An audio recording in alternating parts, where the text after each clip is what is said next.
guys? John McNamara, host, Running Vegas. We're talking local sports, business, real estate. We're talking UNLV today, UNLV football. And today, I got a special co-host, Ryan Pulliam in the house. Let's go. So we had you on a couple months ago. Yeah, had a great time. I don't know a lot of bigger UNLV fans than me, but I think you are. So you can talk football, basketball.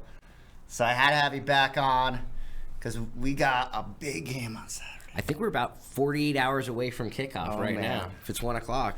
I'm getting excited. Same. It's gonna be really fun. And when we kind of talked last time I was on, just the excitement of a new era, when we just kind of came off of a new era, and what can be done with Coach Mullen and his crew. So yeah, it's gonna be fun for sure. Well, tell us your background a little bit. I know you've been on the pod before, and also how'd you get into UNLV football? So, born and raised in Las Vegas, third generation. Family is all here. And so I jokingly say that I've been going to UNLV games 9 months before I was born because my folks met at UNLV. And so growing up in Las Vegas, it was run rebel basketball. It was pretty much the whole deal. Right. And I started really going to football games my freshman year at college at UNLV. I was pledged, so we had to get up there early, set up the tailgate, and it was a blast. And I was back when it was at Sam Boyd, dirt parking lot, and went there. But then it was funny. It was John Robinson was coach. We had Jason Thomas. So it was a fun time to kind of get into the team.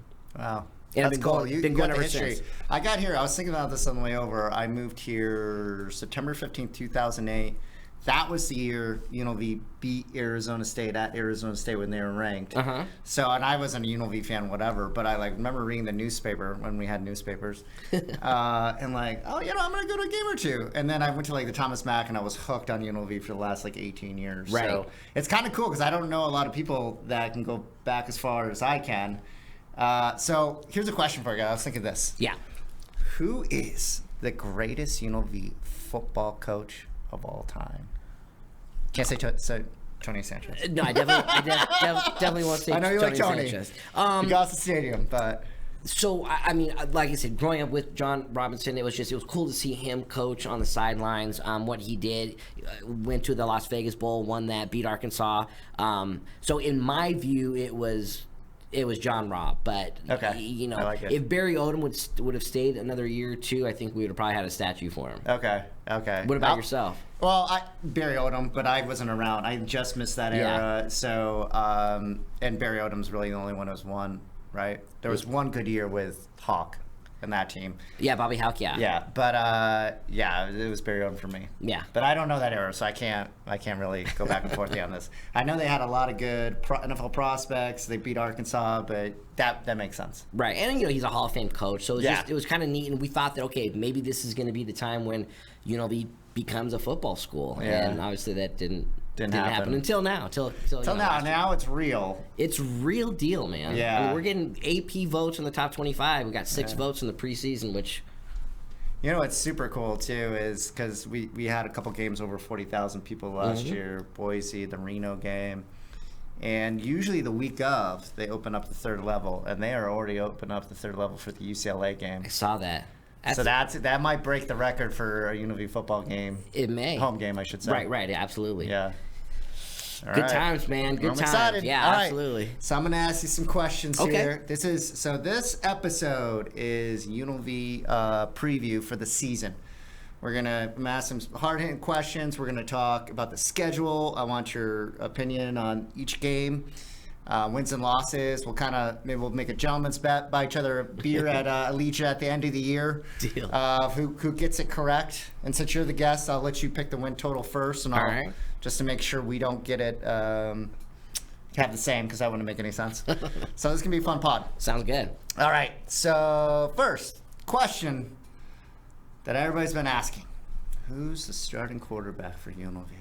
That is the question on everybody's mind. And Coach Mullen said yesterday that both guys are going to play game one. Yeah. And so they're going to kind of see what they have going on in what they see in practice translates to the game. And they both bring such different skill set. I mean, Calandria is he's a pocket passer, more of a traditional. Yeah. Orji is just a beast, can run. Maybe doesn't have the best arm or at least accuracy. But again, that's what the dig on is it Calandria? Am I saying it right? Calandria. Yeah. Okay. Sorry, I said it out loud. I was like, oh, is that the way you say it? Yeah. But I did the same thing. All these names. There's so many names. So Alex Orji. Yeah, he's 6'3", 240 pounds from Michigan, and Anthony Calandria from Virginia. A little bit smaller. I think he's like 6'2", 210. Yeah. I mean, compared to Alex Orji, but everybody's smaller. So, I mean, I do think that the skill set coming in, and then I have to look, okay, what's the rest of the team look like? They brought in some studs at wideout. I mean, you got a bunch of the guys at wideout, and we already have a decent backfield with Jet Thomas, and then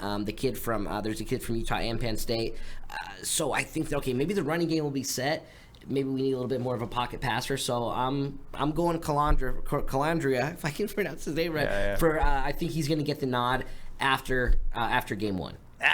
Wow, that is a prediction. I like it though. I like hot takes right in the beginning. What about you? What are your thoughts on all three are going to play? Cam Friel.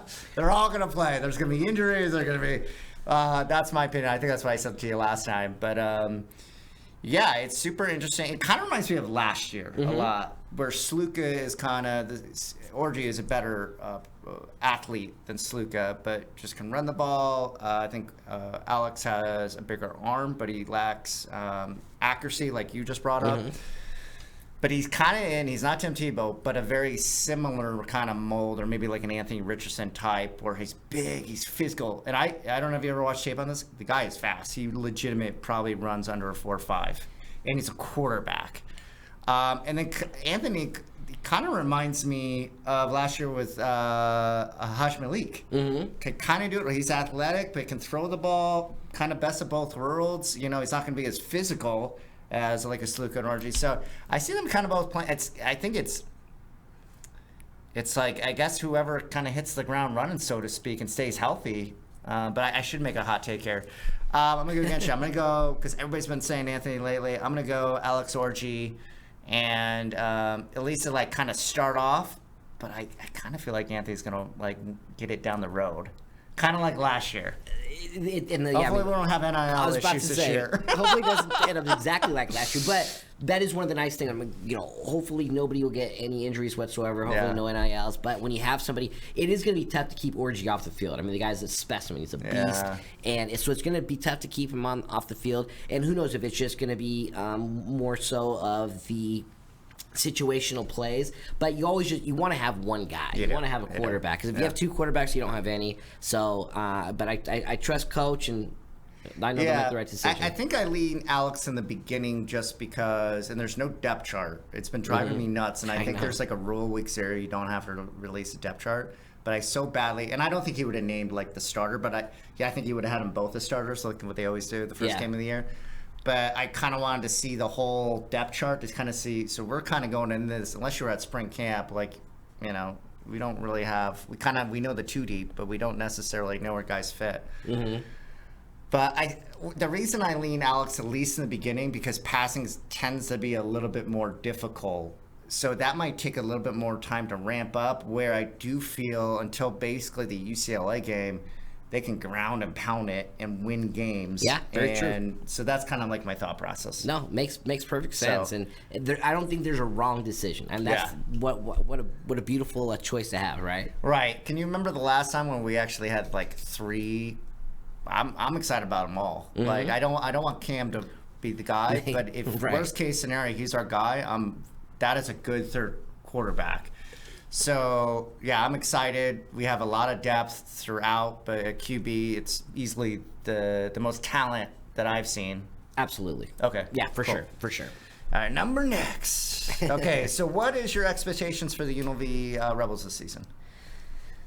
So it's tough because, like we talked about, it's brand new coaches. I think 60% of the roster was turned over. There's a lot of just new faces, and I'm kind of glad that the schedule got rearranged a little bit. I think playing in week 0. Now we're playing at our home, home turf, and it's against an FCS school. So I do think that we're going to have the ability to go out and see what we really have. I think the expectation is we're going to compete for a Mountain West Conference championship. I don't know. I don't have the great feeling that we're going to overtake Boise State this year. I just think everything would really have to be firing on all cylinders. We have the talent. We have a lot of the components to make that run.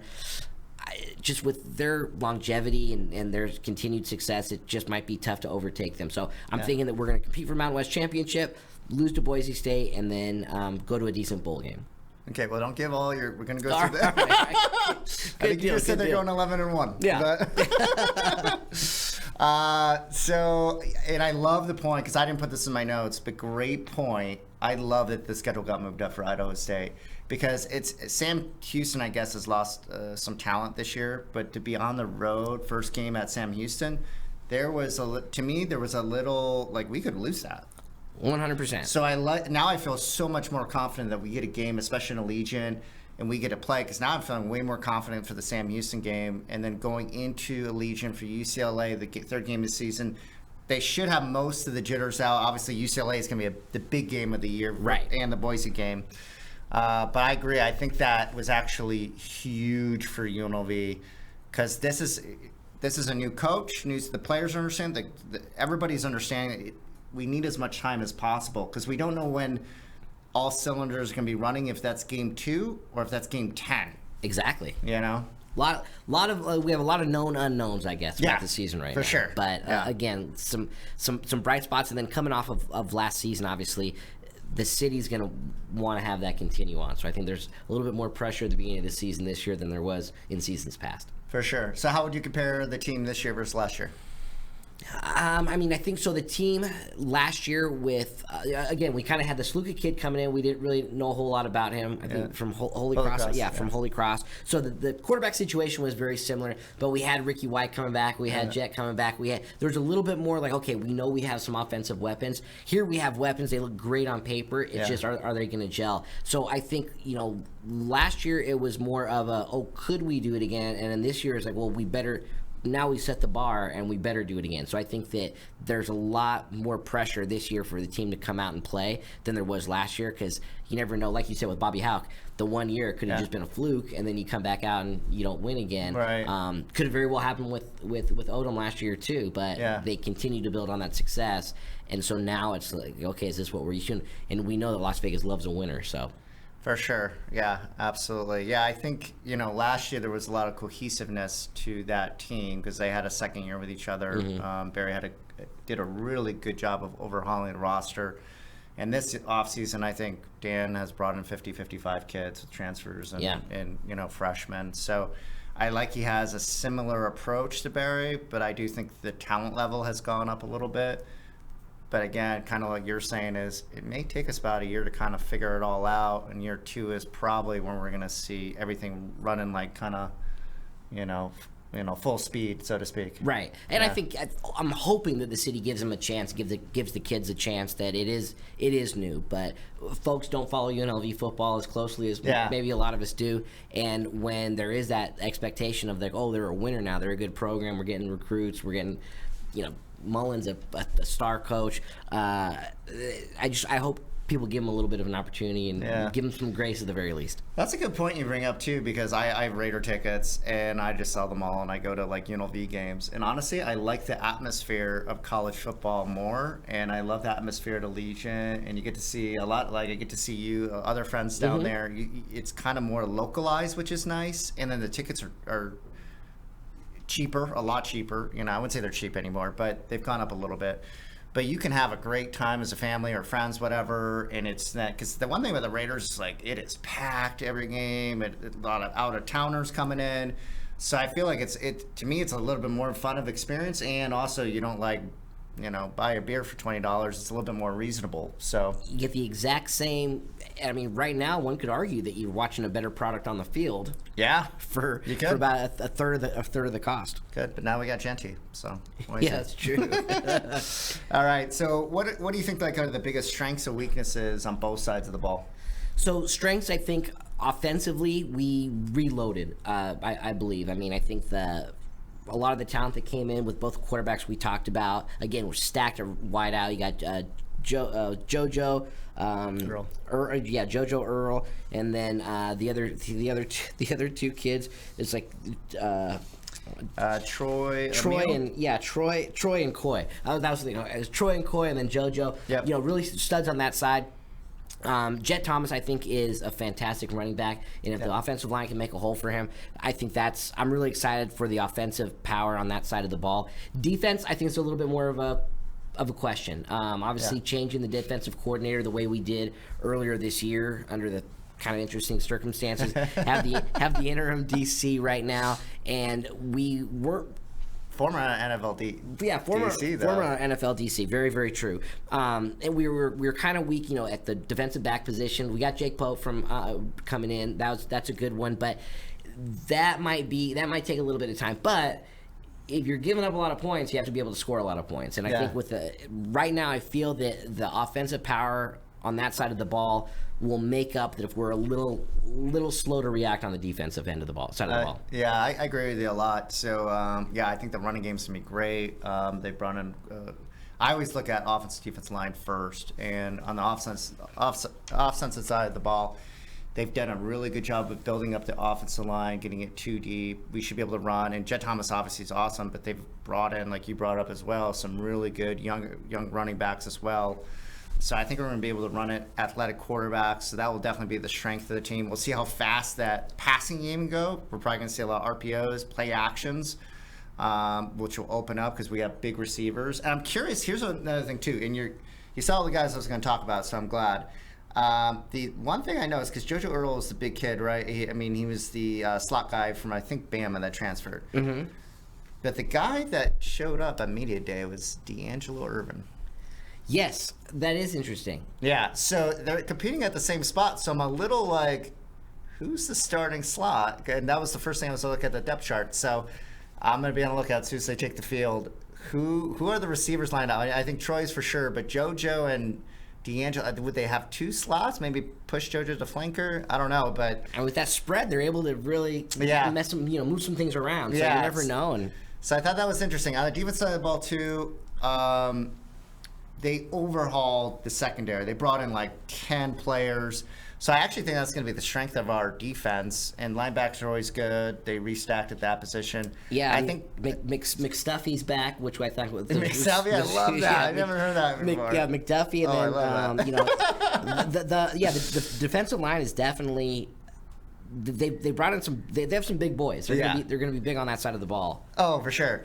So but they the defensive line that kind of brought in a little bit later. So I think that might be the weaker spot of the defense. But they did a really good job. It looks like they're gonna start up base will be 4-2-5. So they're gonna maximize, meaning one of those safeties will be kind of like, I don't know what they're gonna call it because they didn't release a depth chart. But it's basically like a hybrid safety linebacker, depending on, if they think they're running or say that they can blitz. So it's going to be really cool to watch alignment, like, as soon as the game starts, because we don't have a depth chart. And I don't know if they have names on their back or not. But I'm going to be super, just curious who takes the field first. It'll be, and I think there's, especially you talked about the defensive backs, there's a lot of folks that they can probably run any of them that they can. They did bring in. We lost obviously some studs, but I think they did bring in some big talent. You brought up a great point with Jay Pope. That was my defensive guy because I think he went to Bama and Georgia. So an SEC guy that was a backup usually is an all-Mountain West guy, maybe even all-American. So I think that's a super talented guy. I'm excited to see. Yeah, there's a lot of, like we said, looking at it on paper, I can't remember exactly what it was, maybe 14 or 15 former 4 or 5-star guys. Yep. And you know how it is. Sometimes you're a stud out of high school, you go to a college, you just get recruited over, and you come down to a lesser, for lack of a better term, conference, and you're really able to showcase your ability. And I think that is what these guys are probably going to want. They're going to come out and they're going to have a chip on their shoulder. Yeah. Kind of the same things that Odom did last couple of years. Brought in guys who really wanted to play, had a chip on their shoulder, and they played hard. And I think that was really the identity of the team, was they're just hard-nosed football guys. And I think Mullen's doing the exact same thing. Yeah, I think so too. And it'll be interesting because, practice and the game are two very different things. There's guys who are going to shine in practice, guys who are going to shine in games. So even in the beginning of when we see the guys take the field in the 2 deep, that's going to look totally different week 8. So it's going to be fun to really watch it. We're going to probably see a lot of turnovers, not just because of injuries, but just guys that, show up on game day. So the 2 big games of the year, UCLA and Boise. So we'll talk more of that. So Also, Troy Emile, he is a guy that you brought up, wide receiver from Arizona State, 6'4", 210, on Twitter. Basically every day it was Troy making some crazy plays. So I think he might be the Ricky White of the offense this year. I'd love that. Yeah, the play action guy. He's a little bit bigger than Ricky. I don't know if he's as fast, but before we get into wins and losses, so is there any programs? Because I know like we're seeing the Mountain West and Pac this is kind of a big year. Because my take is, I don't see them necessarily winning. I think they have a very good chance of winning this year. But it's a very big year because this is the last time this conference in its whole will be together. Right. So that Boise game is probably the most important game, like it is every year, but on a whole nother level. But what are some like programs that you would like to see come into the Mountain West to kind of fill it out? Yeah, it's tough because we talk about conference realignment, and I don't really like how there's teams from Southern California going all the way to the East Coast to play like in the ACC. Yeah. I just think it messes things up. Plus, you don't really have the rivalry. Us bringing in UTEP doesn't really excite me. My thought process is when you have a conference, listen, I want quality schools, obviously, academic institutions and quality athletic programs, but it's also neat to have a cool city to go to for an away game. Yeah. And also maybe bring in some rivalries. El Paso's not cool? I don't know if I'm taking a trip to El Paso. But who I would really like to see, and they're FCS schools right now, but they've had longevity. Is Montana State and University of Montana. I think it kind of fits the mold of the Mountain West. They have a great rivalry. I mean, Cat Grizz on that Saturday after Thanksgiving is always one of the biggest days in Montana. Missoula and Bozeman are both really cool cities to go to if we wanted to go to an away game. So I would like to, and selfishly, my son lives in Montana, so selfishly I would like to see those guys step up and us add those two teams to the Mountain West Conference. I like those. The two I was going to say is North Dakota State. I mean, Fargo, North Dakota is probably not like the place that you want to go on a trip, but they have just won so many national champions at FCS. I kind of feel like they're like the poor man Boise that could really just come in and win like right away. That program is well established. And then a program with upside I really like is Tarleton State. That's in Texas.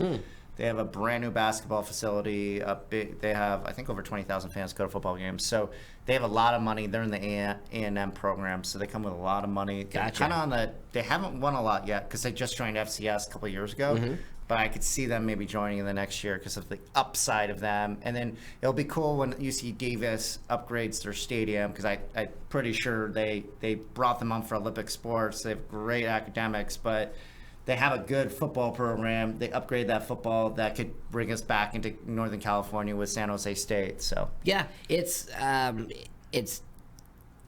not schools that people are like, oh my gosh, that'd be amazing. But like you said, little things that could do well that are kind of up and coming, and just putting, like we talked about, putting good product on the field and having fun and going to the games. I think is going to be really exciting. Yeah, it's kind of cool. But yeah, I hope Pac did a terrible job of realignment.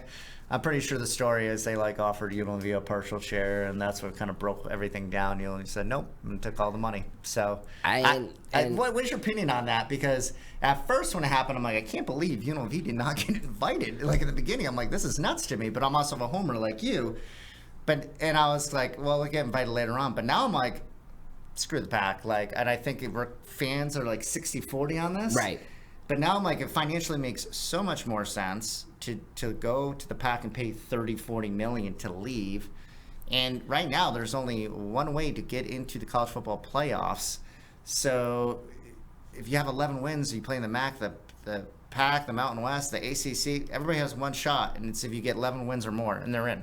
And I just think what you're buying into is a brand name that doesn't really mean anything anymore. Right. I mean, the Pac-12, 10, 8, however else you wanted to do it was the institutions that made it up. USC, UCLA, Stanford. I mean, those were institutions that were powerhouses in college football, and that was what the allure of the conference was. When everybody leaves and you're just left with like a name, it'd almost be like going to a restaurant that kept the same name but totally got rid of the chef. Like you don't really want to do that anymore. Right. So I think it was smart for us to stay because, like you said, the financial impact that we can make sure that doesn't cost us a bunch of money to stay. They're going to pay us the exit fees, and we're positioned now to if the Big 12 expands, I think we're a huge media market.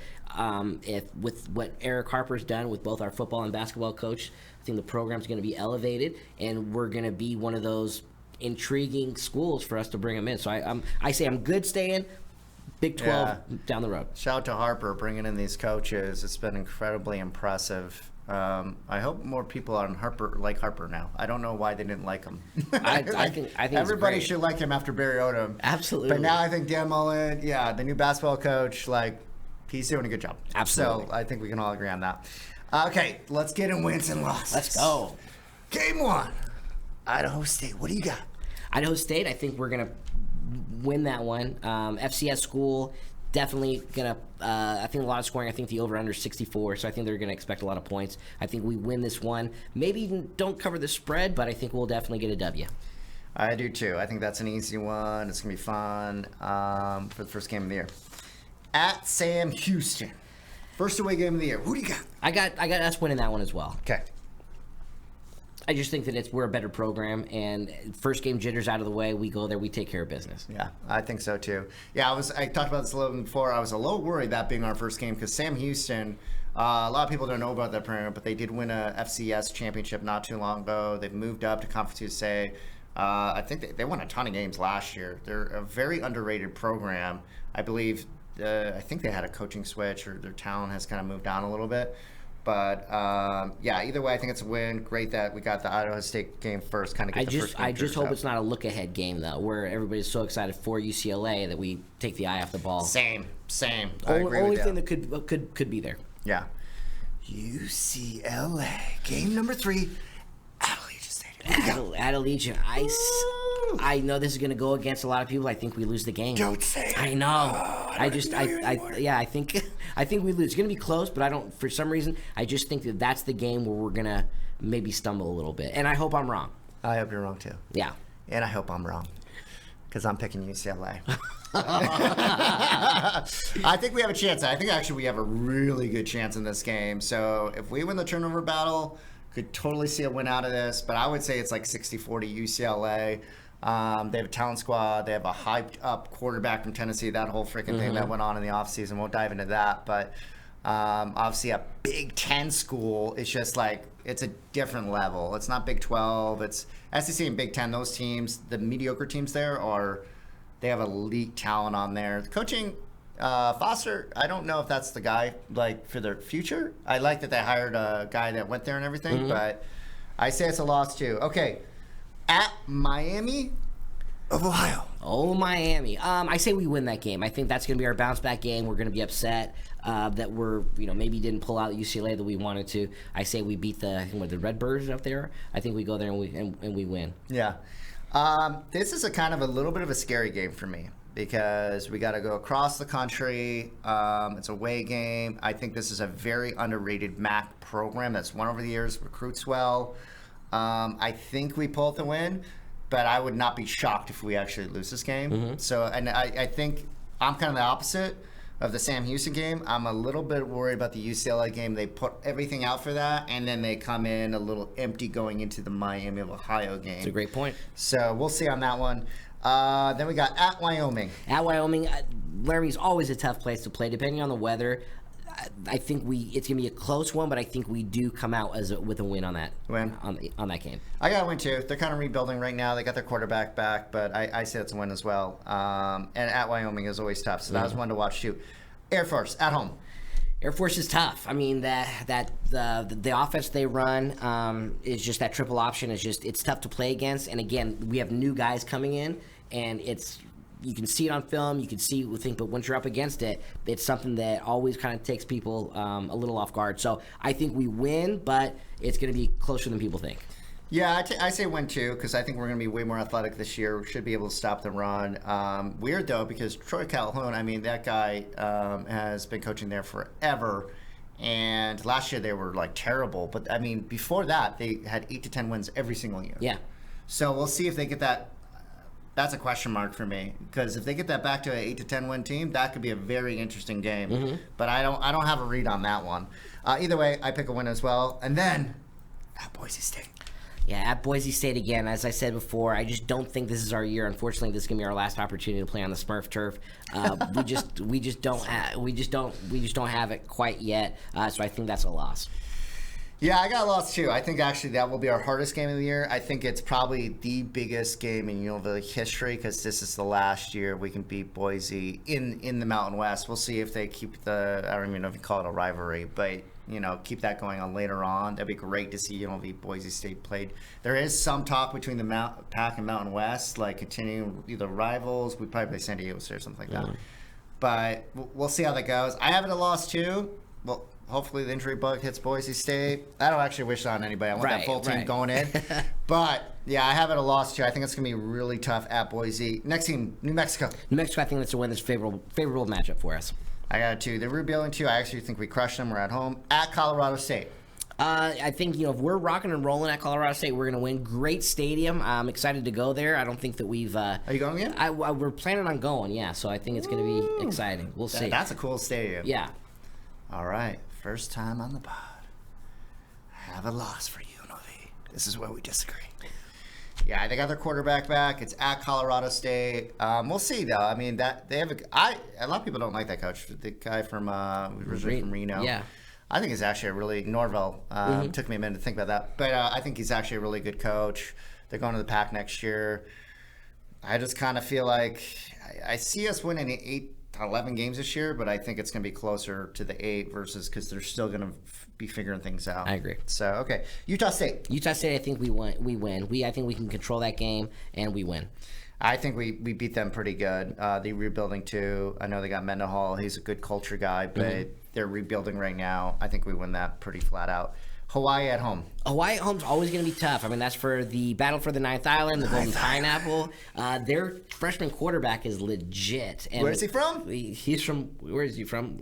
Is he from Las Bishop Vegas? Gorman. Bishop Gorman. So their freshman quarterback is legit. And he's actually really good. UNLV was trying to get him hard, and he went to Hawaii. So yeah, he is legit. He's not big, but if they have 2 all Mountain West receivers, if that guy stays healthy, that is going to be a fun game to watch. Timmy Chang airs it out. So Timmy Chang back in the day. Like, I'm excited about that game. There is a chance that I have UNLV. I think you have them as winning. Yes. Okay, cool. Me too. But I'm excited for that game because I think that's going to be kind of going back and forth a little bit.